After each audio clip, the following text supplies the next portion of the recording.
오늘 빌립보서를 강해하는 네 번째 시간입니다.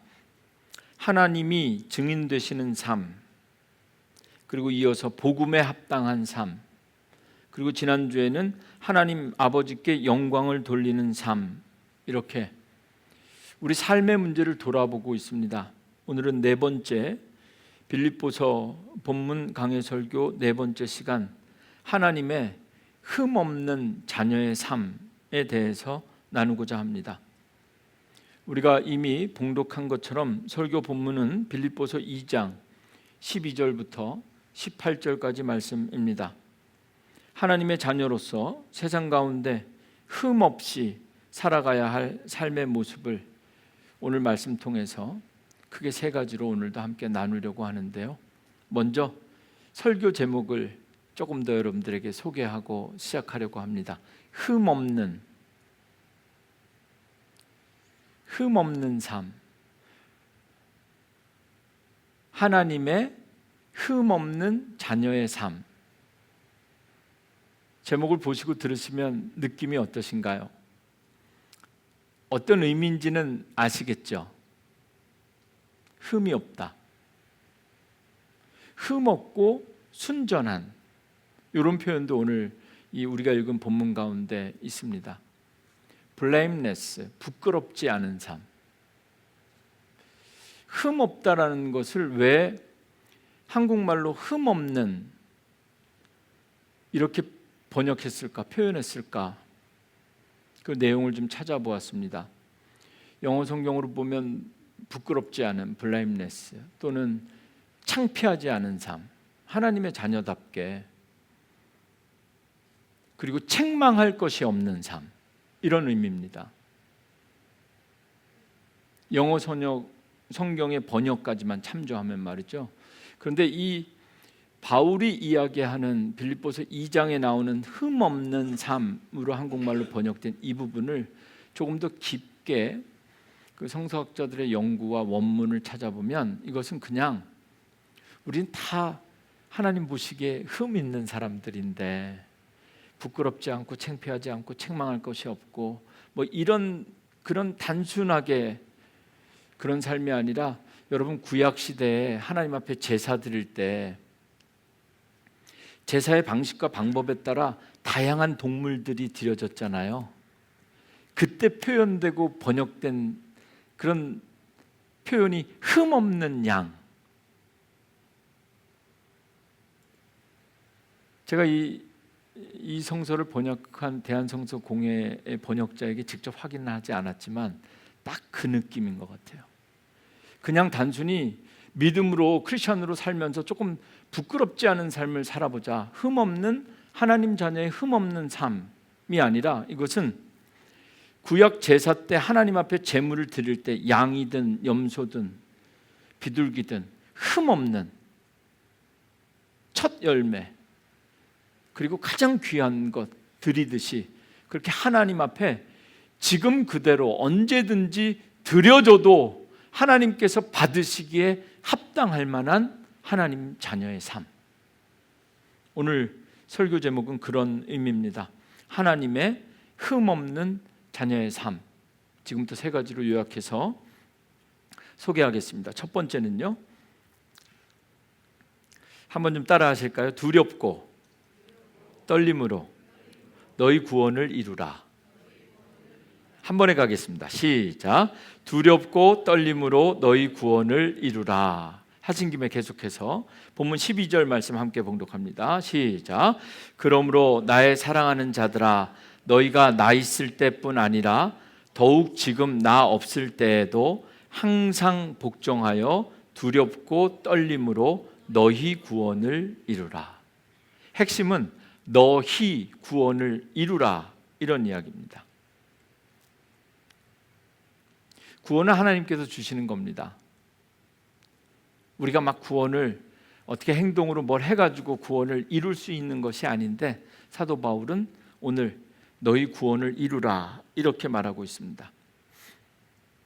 그리고 구원을 이루는 방식을 두렵고 떨림으로, 조금 더 넓히면 항상 복종하여 두렵고 떨림으로 너희 구원을 이루라. 구원을 이루라는 이 말씀은 행위로, 삶의 태도로, 선한 행실로 구원을 얻으라는 말이 아니라 이미 사도 바울이 이 빌립보서 1장 6절에서 너희 안에서 착한 일을 시작하신 이가 그것을 이루실 것이다, 완성하실 것이라고 이미 말한 것과 같이 구원을 이루라라는 이 말의 의미는 정확하게 해석하고 적용하면 이미 구원받은 자답게 합당하게 생활하라. 아멘. 지난 5월 마지막 주 우리 감리교 운동을 시작하신 존 웨슬리 목사님을, 그분의 회심을 기억하면서 성경적 구원의 길에 대해서 여러분들에게 나누었습니다.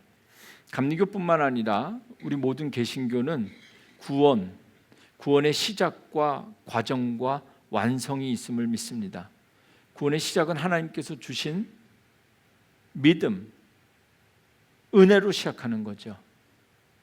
누구든지 다 구원받기를 원하시는 하나님의 마음, 이미 과거에 내게 주신 믿음, 그 믿음으로 우리는 칭의, 의롭다, 하나님의 자녀가 되었다. 오늘 설교 제목이랑 연관하면 하나님의 자녀가 이미 된 겁니다. 그리고 성화, 날마다 거룩해지려고, 하나님의 자녀답게 합당하게 살아가려고, 흠없게 살려고 노력하는 것, 이게 구원의 과정이라면, 맨 마지막에 영화, 구원의 완성에 이르는 것, 마지막 단계에 이르는 것, 기독자의 완전이라고 부르는 크리스천 퍼펙션, 완전을 향해 나아가는 삶, 이 구원의 과정인데, 오늘 사도 바울은 흠없는 자녀의 삶을 살기 위해서 너희 구원을 자녀답게 합당하게 살아야 되는데 그 방법은 두렵고 떨림으로입니다.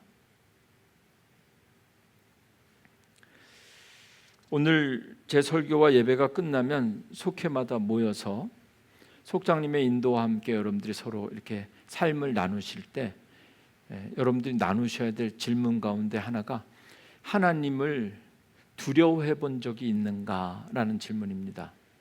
여러분, 하나님을 두려워해 본 적이 있습니까?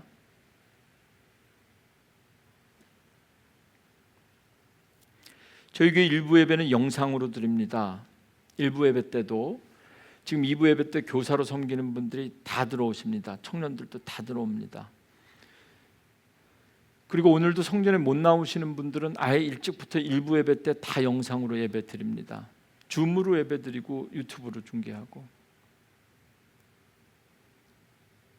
다들 오늘 일부 예배 때 그런 말씀을 드렸는데요, 까만 바탕에 이름만 나옵니다. 저만 얼굴 열고 우리 교육자들만 예배 드립니다. 그래서 일부 예배들이 영상으로 예배 드리는 분들에게 이 말씀 드렸습니다. 예배 드릴 때마다 특별히 영상으로 예배 드리는 분들은 하나님 두려워해야 된다. 지금 어떻게 예배 드리는지 내가 다 볼 수 없지만 정말 예배다운 예배 드리려면 하나님 감사하고 하나님 사랑하고 뭐 다 좋은데 오늘 주신 말씀 생각하면서 내가 예배의 자리에서 하나님을 두려워하는 마음이 있는가? 있다면 예배가 달라질 수 있습니다. 오늘 이 2부 예배 현장에 나오시는 여러분들도 마찬가지입니다. 여러분 오늘 성전에 나오실 때 여러분들의 모든 발걸음 가운데 혹시 하나님 두려워하는 마음 있습니까? 내가 지금 잘 믿고 있는가? 내가 하나님을 잘 예배하고 있는가? 주의를 기억하고 거룩하게 지키고 있는가? 사도 바울이 너희 구원을 이루라, 하나님의 흠없는 자녀된 삶을 위해서 하나님께서 이미 은혜 주셔서 하나님의 자녀 삼아 주셨으니 지금부터는 우리가 하나님의 자녀된 합당한 삶을 살아야 되는데 어떻게? 항상 복종하여 두렵고, 성경은 이 두려움을 하나님 경외하는 믿음이라 이렇게 표현합니다. 경외, 존경하는 차원이 아니라 하나님 하면 두려워할 줄 아는 믿음.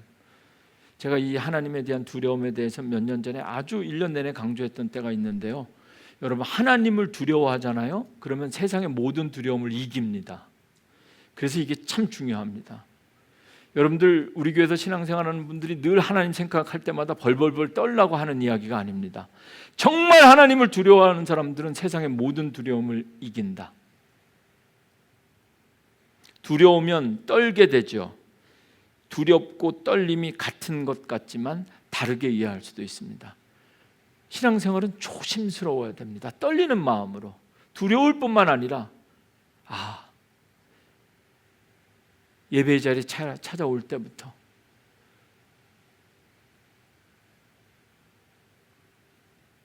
하나님을 두려워하는 것뿐만 아니라 조심스러운 마음, 떨림으로 너희 구원을 이루라. 정말 흠이 많고 감추고 싶고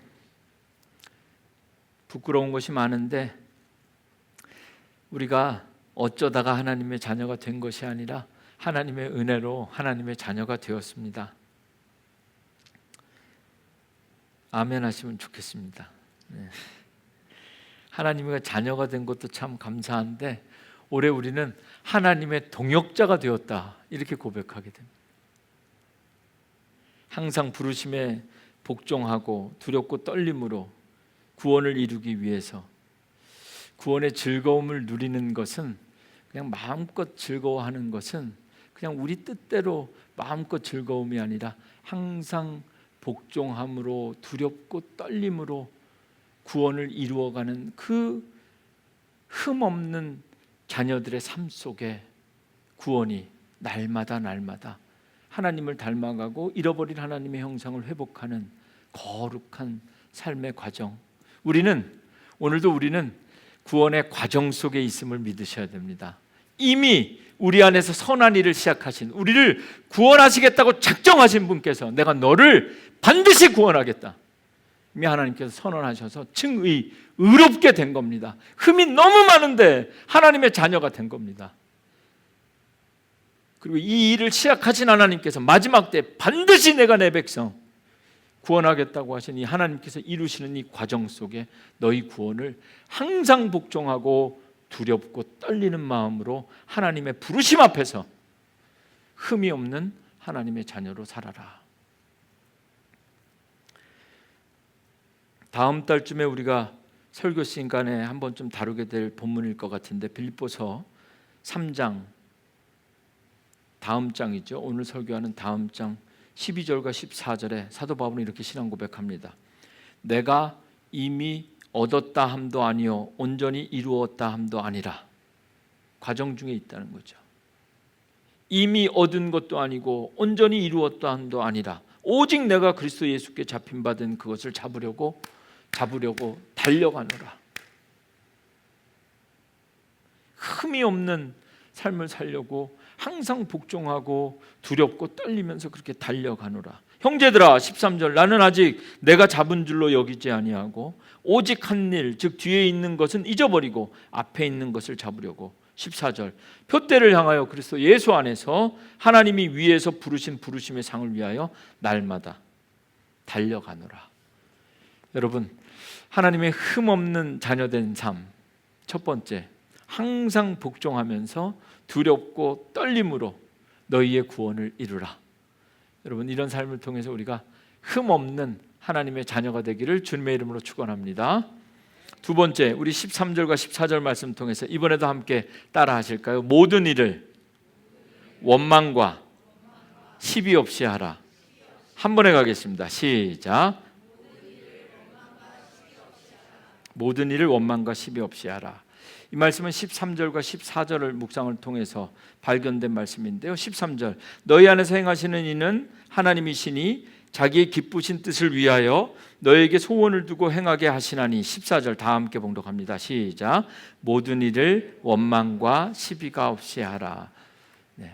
원망과 시비 두 가지만 설명하면 됩니다. 원망은 하나님을 향한 삶의 태도입니다.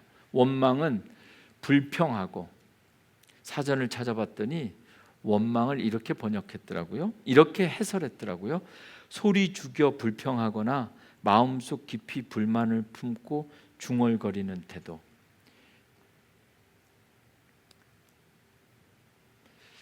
이건 그냥 구글이나 네이버에서 찾으면 원망의 해석은 이러고요. 성경에서 이 원망을 해석하면 어디를 보시면 되냐면 출애굽기를 보시면 됩니다. 하나님께서 이스라엘 백성 더 이상 애굽에서 내 백성 종노릇하는 거 눈뜨고 볼 수 없어서 애굽에서 꺼내놨더니, 출애굽 시켰더니 이스라엘 백성들이 애굽에서 나오자마자 하나님을 향해서 한 태도가 뭐냐? 원망. 하나님뿐만이 아닙니다. 하나님께서 세우신 지도자 모세를 통해서도 원망, 모세를 원망하고 아론을 원망하고 하나님을 원망하고, 차라리 애굽에서 종노릇하면서 마음껏 고기라도 먹고 살 걸 그랬다. 하나님께서 만나 주실 때 한 말입니다. 홍해 앞에 도착했을 때 뒤로 돌아갈 수도 없고 앞으로 건널 수도 없는 그 상황에서 모세와 아론과 하나님을 원망하면서 우리를 죽이려고 여기로 데려왔느냐, 이렇게 원망하는 겁니다. 기억하셔야 될 것은, 원망은 그 출애굽한 이스라엘 백성들이 하나님의 은혜를 모르고 했던 건데요, 마지막에 정탐꾼들을 뽑아서 정말 기가 막힌 오죽하면 하나님께서 하도 원망하니까 이 흠이 너무너무 많은 이스라엘 백성들에게 몇 명 대표 뽑아서 가나안 땅에 들어가서 보고 올 수 있게 미리 보여주시잖아요. 아브라함은 보여주지도 않고 가야 될 땅으로 가라 그랬는데 보여주셨잖아요. 보여주셨는데도 어떻습니까? 좋은 걸 보면 정말 하나님께서 지금은 광야를 거둘지라도 그 땅을 보여주셨고, 그런 거 보면, 구약 성경을 보면 우리는 늘 보기 원하고 안 보인다고 얘기하고 보여주기를 원하는데 차라리 안 보여주는 게 은혜입니다. 10명 보여줬더니 12명 보여줬더니 10명이 다 안 된다는 겁니다. 더 원망하는 거예요. 더 원망. 너무 좋아서 도저히 우리는 들어갈 수 없는 땅이라. 기억해야 될 것은, 하나님 앞에 불만을 표하거나 하나님을 원망한 사람치고 살아남은 자가 없었다는 겁니다. 그것이 바로 출애굽의 역사입니다. 흠이 없는 하나님의 자녀된 삶, 하나님을 어떠한 상황과 환경에서도 절대로 원망하지 마십시오. 여러분 정말 그러셔야 됩니다. 흠이 없다. 여러분 인생에, 여러분 신앙생활의 결정적인 오점이 뭡니까? 오늘 속회 때 그것도 한번 나눠보세요. 여러분에게 이거 사실 이렇게 감추고 싶은 거 이렇게 드러내기 쉽지 않은데, 흠이 뭐라고 생각하십니까? 건강이 남들보다 좀 나쁜 거, 약한 거, 그게 흠입니까?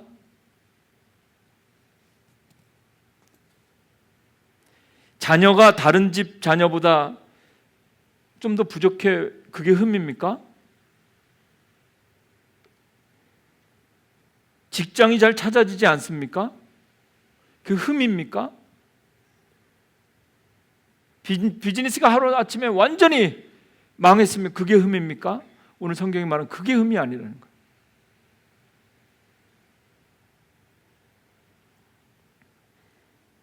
하나님의 자녀들도 건강에 문제가 있을 수 있고 아플 수 있습니다.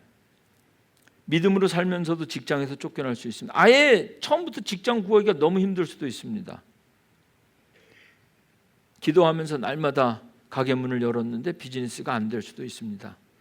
그러나 그래서 흠이 생기는 것이 아니라, 하나님의 자녀들에게 문제가 되는 흠은 반드시 하나님을 원망할 때, 그것이 우리에게 흠이 되는 겁니다. 하나님의 자녀들에게 없어야 할 흠은 하나님을 향한 원망이다. 그 다음에 두 번째, 하나님을 향한 원망뿐만 아니라 시비는 사람들 사이의 관계인데요, 시비, 논쟁, 비방, 소동, 의심. 최근에 번역된 한글 성경을 참조해 보니까 아예 간단하게 이렇게 번역했더라고요. 시비. 시비 우리 일상생활에도 많이 쓰는 말이죠. 시비 걸다. 최근 한글 성경에는 이렇게 말다툼 이렇게 번역했습니다. 이 부분은 제가 더 이상 설명 안 해도 여러분들이 100% 이해하셨으리라고 믿습니다. 흠이 없는 하나님의 자녀가 되려면 하나님을 향해서는 절대로 원망하면 안 되고 하나님을 원망하면 안 된다. 사람들에게 말다툼하지 말라는 겁니다. 오늘 사도 바울은 흠이 없는 하나님의 자녀, 두렵고 떨리는 마음으로 구원을 이루는 것뿐만 아니라 두 번째, 원망과 시비가 없이 하라. 여러분, 이 부분은 너무 구체적이고 실제적으로 우리 삶 속에 적용할 수 있는 문제일 것 같습니다. 오늘부터 한 주 동안 하나님을 하나님을 원망하지 않는 것 같은 사람들도 무의식적으로 하나님을 원망하기 쉬운데 두렵고 떨리는 마음으로 구원을 이루면서 원망하고 싶을 때 오히려 더 하나님을 신뢰하고 하나님 앞에 감사하고, 그리고 말다툼이 되려고 할 때 누군가가 자꾸 나는 가만히 있는데 또 자꾸 다른 사람이 시비를 걸어온다 할지라도 이 원망과 시비 없는 삶, 이 삶을 위해서 성령님의 도움을 구하고 지혜를 구하고 성령님의 도우심을 받아서 정말 원망과 시비가 없는 하나님의 흠 없는 자녀된 삶을 살기를 주님의 이름으로 축원합니다.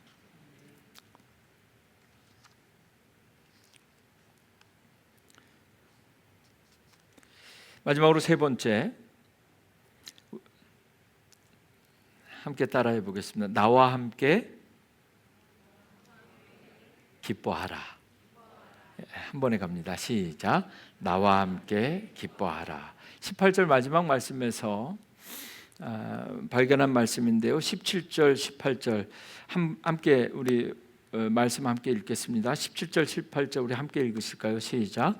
만일 너희 믿음의 제물과 섬김 위에 내가 나를 전제로 드릴지라도 나는 기뻐하고 너희 무리와 함께 기뻐하리니 이와 같이 너희도 기뻐하고 나와 함께 기뻐하라.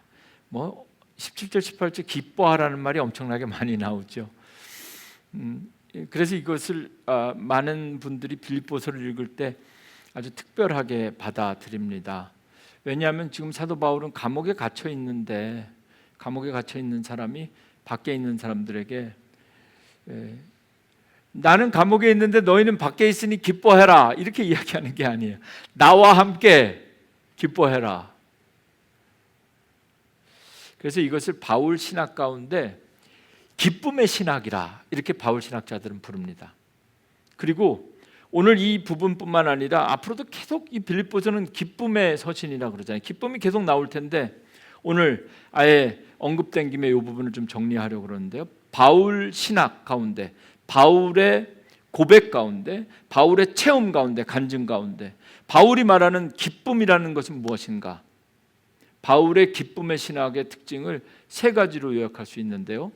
하나님의 흠없는 자녀의 삶을 살려면 우리가 기뻐해야 된다는 건데, 이 크리스천들이 기뻐해야 될 삶의 포인트를 오늘 좀 한 번 더 오리엔테이션을 좀 해야 됩니다. 세상 사람들이 기뻐하는 거, 그 믿음이 없어도 기뻐하는 기쁨과는 완전히 다른 기쁨이라는 겁니다. 오늘 속회 때 그런 질문도 나누실 수 있습니다. 나는 언제 기뻐하는가? 지난 한 주 동안 가장 기뻤던 때가 언제인가? 지금 한번 생각해 보십시오. 그리고 이따 속회 때 대답하십시오. 상현이 졸업할 때 기쁘셨어요? 네. 세집 관리를 생각하니까 또 내가 언제 기뻐하는가?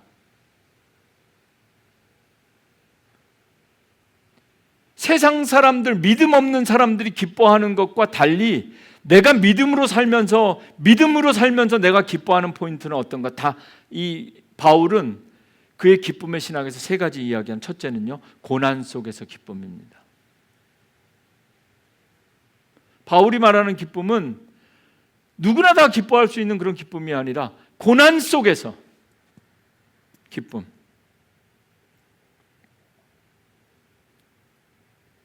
17절에 너희 믿음의 재물과 섬김 위에 나를 전제로 드릴지라도, 순교하는 듯한 표현이, 전제는 제사 드릴 때 여러 가지 재물 준비하고 뭐하고 맨 마지막에 포도주를 붓는 것, 그걸 포도주나 기름을 붓는 행위, 그걸 전제라고 그러거든. 완전히 제사 과정의 최종적 마무리.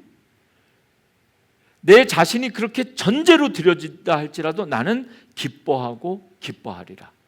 바울이 말하는 기쁨은 고난 속에서, 그리고 이 고난은 이미 말씀드렸는데 그냥 세상 가운데 이렇게 막 살다가 경기가 어려워서 뭐 전쟁도 나고 점점 어려워지고 그래서 고난이 아니라 믿음으로 살려고, 어떻게든 믿음으로 살려고 노력하면서 당하는 고난, 그 속에서 기쁨. 야, 사도 바울은 내가 감옥에 갇힌 것 때문에 슬퍼하지 말아라. 이건 하나님께서 내게 주신 뭐다? 은혜다. 한 걸음 더 나가서 이건 단순히 은혜가 아니라 하나님께서 나에게만 주신 뭐다? 특권이다. 두 번째 바울이 말하는 기쁨은 다른 기쁨이 아닙니다. 건강하고 자녀가 잘 때 그런 기쁨이 아니라 섬기고 하나님의 일을 함께하는 동역의 기쁨입니다. 지난 금요일 베델 성전에서 하늘문을 여는 기도회를 하면서 우리 어린이 축제를 위해서 기도했는데요, 세 가지 그렇게 기도했어요. 어린이들이 즐거운 시간 되게 하옵소서, 어린이들이 기쁜 페스티벌이 되게 해달라고 기도했고요. 두 번째는 부모님들이 기뻤으면 좋겠다 기도했고요. 마지막에 교사들이 이 더워 죽겠는데, 그리고 우리 교회 교사들은 대부분 본인 자녀들이 있더라고요. 내가 이렇게 보니까 내 자녀 하나 돌보기도 힘든데 그 교회에서 어제 한 60명, 60명 부모들까지 다 해서 모여서 그 돌보면서, 제가 기도하는데 이 어린이 축제를 위해서 기도하는데 그 마음을 주셨어요. 세 가지 기쁨. 일단 애들이 주인공이니까 애들이 기뻤으면 좋겠다. 담임 목사는 슬퍼도 애들이 기뻤으면 좋겠다. 둘째, 부모들이 기뻤으면 좋겠다. 집안만 있으면 부모 너무 힘든데 교회 보내놓고 내가 쉬어서 기쁜 게 아니라 우리 아이들이 믿음으로 교회에서 뭔가 예배하는 걸 보는 기쁨이 있었으면 좋겠다. 마지막으로 교사들이 하나님의 일을 하면서 하나님의 동역자로서 뭔가 하나님의 일을 하면서, 누가 보기에는 너가 지금 그거 할 때냐, 내가 보니까 청년 교사들 가운데 세상 사람들이 눈으로 딱 보면 그렇게 말할 케이스가 있더라고요. 제가 지금 교회 나와서 토요일 날 저거 할 때냐, 직장 구해야지. 사도 바울이 말하는 기쁨, 그런 겁니다. 세상 누가 뭐라 그러지 않아도 하나님의 일을 하면서만 맛볼 수 있는 기쁨. 여러분에게 그 기쁨이 있느냐는 겁니다. 마지막으로 사도 바울이 말하는 이 기쁨의 신학에서 마지막 기쁨은 뭐냐? 이 모든 게 다 아니라 할지라도 마지막 기쁨, 영생에 대한 기쁨이 있느냐? 마지막에 하나님께서 약속하신 하나님의 나라와 영생, 천국에 대한 기쁨이 있느냐? 이 기쁨만 잃어버리지 않는다면, 고난 중에서도 기뻐하는 것이 바울 신학 그리고 이 빌립보서의 주제입니다. 주님께서 주시는 기쁨은 이런 기쁨입니다. 고난 속에서도 기뻐할 수 있는가? 원망하는 것이 아니라, 말다툼하고 시비 거는 것이 아니라 기뻐할 수 있느냐? 그리고 하나님의 일을 감당하면서 선교든 교사든 찬양되든 뭔가 하나님의 일을 하면서 기쁨이, 여러분들 예배 교회 나오셨다 돌아가실 땐 그런 기쁨이 있으셔야 됩니다. 마지막으로 신앙생활하면서 흠없는 하나님의 자녀로 살면서 지금 어떻다 할지라도, 지금 평가가 어떻다 할지라도 영생에 대한 소망의 기쁨, 그 누구도 빼앗을 수 없는 기쁨, 이 기쁨이 있어야 될 줄로 믿습니다. 중간에 건너뛰었던 오늘 본문 가운데 15절 16절 말씀 마지막으로 봉독하고 기도하겠습니다.